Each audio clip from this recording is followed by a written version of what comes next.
बहनों और भाइयों, ये जो परिवर्तन देश के अंदर दिखाई दे रहा है, दुनिया के अंदर दिखाई दे रहा है, आज भारत के पासपोर्ट की कीमत बढ़ी है। दुनिया के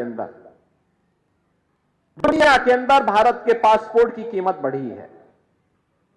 भारत का सम्मान बढ़ा है। बड़े गर्व के साथ लोग आज इस बात को मानते हैं कि भारत दुनिया का एक सिरमौर है। लेकिन 14 के पहले ऐसा नहीं था। सीमाएं सुरक्षित हुई है। पहले दुश्मन देश भारत की सीमा में घुसते थे, सीमाओं का अतिक्रमण होता था, सरकारें आंखें बंद कर देती थी। अब कोई सीमा का अतिक्रमण नहीं करता है। मैं तो 4 दिन पहले ब्रिटेन के एक प्रतिष्ठित समाचार पत्र द गार्डियन को पढ़ रहा था।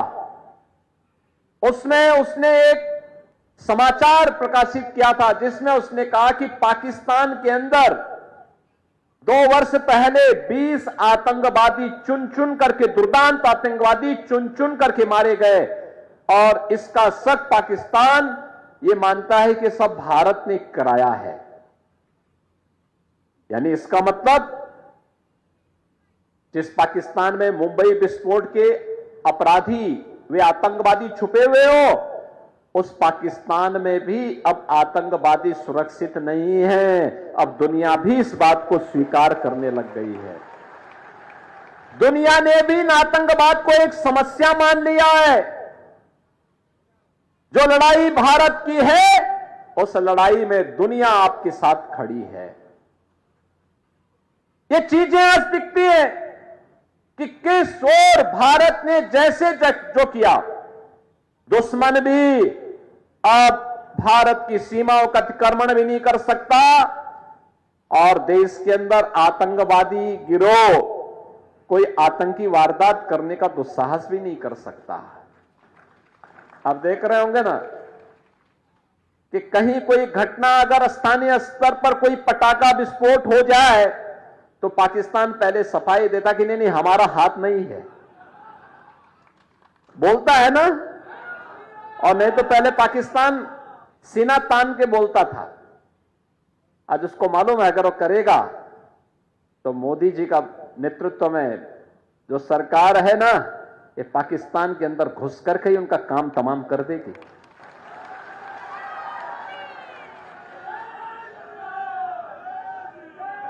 और भारत के अंदर आतंकवाद की जो सबसे बड़ी जड़ थी वो थी कश्मीर में धारा 370। हम एक ही नारा लगाते थे ना, एक देश में 2 प्रधान, 2 विधान और 2 निशान नहीं चलेंगे, नहीं चलेंगे। जहां हुए बलिदान मुखर्जी वह कश्मीर हमारा है, यही तो नारा लगता था। और बहनों और भाइयों, जो काम 1952 से लेकर के 2014 तक नहीं हो पाया, वह काम मोदी जी ने एक झटके में 370 समाप्त करके आतंकवाद की ताबूत में अंतिम कील ठोकने का काम भी किया। क्या ये काम कोई और कर पाता? क्या धारा 370 कोई समाप्त कर पाता? 3 तलाक की कुप्रथा को कोई रोक पाता? और बाबा साहब भीमराव अंबेडकर जी के पंचतीर्थ का निर्माण कोई और कर पाता क्या? ये सब काम तो मोदी जी ने किए हैं ना। और इंफ्रास्ट्रक्चर का अभी मैं सुन रहा था यहां के आमदार से कि रामदास जी ने यहां पे लॉजिस्टिक का एक बेहतरीन हब बनाया है। मैं भी आके देख रहा था। बहनों और भाइयों, ये काम भी मोदी जी के नेतृत्व में गडकरी जी ने और रामदास जी ने मिलकर के कितना बेहतरीन वो बनाया है। हजारों लोगों को नौकरी मिलेगी, ट्रांसपोर्ट को एक नया कार्य मिलेगा, यहां को एक पहचान मिलेगी, सिटी को एक पहचान मिलेगी, इंफ्रास्ट्रक्चर और बेहतर होगा। आज highway, railway, metro, IIT, IIM, AIIMS, triple IIT, world class universities, one district one medical college, हर घर नल की योजना ये भी बन रही है। और गरीब कल्याण की तो कोई सानी ही नहीं। भारत के अंदर 80 करोड़ लोग फ्री में राशन की सुविधा का लाभ पिछले 4 वर्ष से प्राप्त कर रहे हैं और अगले 5 वर्ष तक प्राप्त करेंगे। दुनिया के अंदर कहीं नहीं है। 60 करोड़ लोगों को 5 लाख रुपए की आयुष्मान भारत की स्वास्थ्य बीमा का कवर मिल रहा है। दुनिया के अंदर कहीं नहीं है। 12 करोड़ अन्नदाता किसानों को प्रधानमंत्री किसान सम्मान निधि का लाभ मिल रहा है। दुनिया के अंदर कहीं नहीं है, अकेले भारत के अंदर है। 12 करोड़ गरीबों के घर में शौचालय बन गए हैं। 10 करोड़ घरों में उज्ज्वला योजना का फ्री में LPG का सिलेंडर प्राप्त हो गया है। करोड़ों परिवारों को जनधन का अकाउंट मिल गया है। करोड़ों नौजवानों के आर्थिक स्वावलंबन के लिए कहीं पे स्टार्टअप की योजना, कहीं स्टैंडअप की योजना, कहीं PM विश्वकर्मा की योजना, कहीं ODOP की योजना ने एक नई क्रांति की है। और बहनों और भाइयों, पहले 4 करोड़ गरीबों को सिर ढकने के लिए PM आवास योजना का लाभ मोदी जी ने दिया और फिर रामलला को भी एक भव्य आवास अयोध्या में राम मंदिर के रूप में दिया है। हुआ है ना ये सब काम? एक सब हुआ है ना? आप मुझे बताओ, क्या ये 3 तलाक को कांग्रेस के लोग समाप्त कर पाते?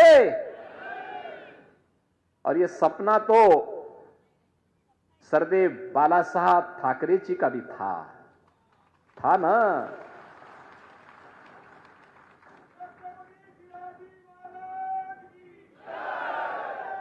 आखिर छत्रपति शिवाजी महाराज का हिंदवी स्वराज तो यही था ना जो आज देखने को मिल रहा है। यही तो था कि हमारा अपना शासन होगा, भारत का अपना शासन होगा, भारत के आराध्य देवों का सम्मान होगा, भारत की बेटियों को सुरक्षा प्राप्त होगी, भारत की सीमा को, भारत को समृद्धि की नई ऊंचाई तक पहुंचाने का काम करेंगे। यही तो कहा था। और उसी भाव के साथ आज मोदी जी काम कर रहे हैं। बहनों और भाइयों, मोदी जी के नेतृत्व में आज भारतीय जनता पार्टी और NDA की हमारी सरकार भारत को दुनिया की एक वर्ल्ड पावर, ग्लोबल पावर के रूप में स्थापित करना चाहती है। वह है विकसित भारत। विकसित भारत के लिए विकसित महाराष्ट्र भी चाहिए। विकसित महाराष्ट्र के लिए विकसित नागपुर भी चाहिए। हर जनपद को, हर गांव को विकसित बनाना है, आत्मनिर्भर बनाना है। और इसके लिए सबसे सशक्त माध्यम कोई बनेगा तो सरकार बनेगी। सरकार, नेता भी होना चाहिए, नीति भी होनी चाहिए और नियत भी होनी चाहिए। क्या विपक्ष के पास नेता है क्या? न नेता है, न नीति है और न नियत ही है।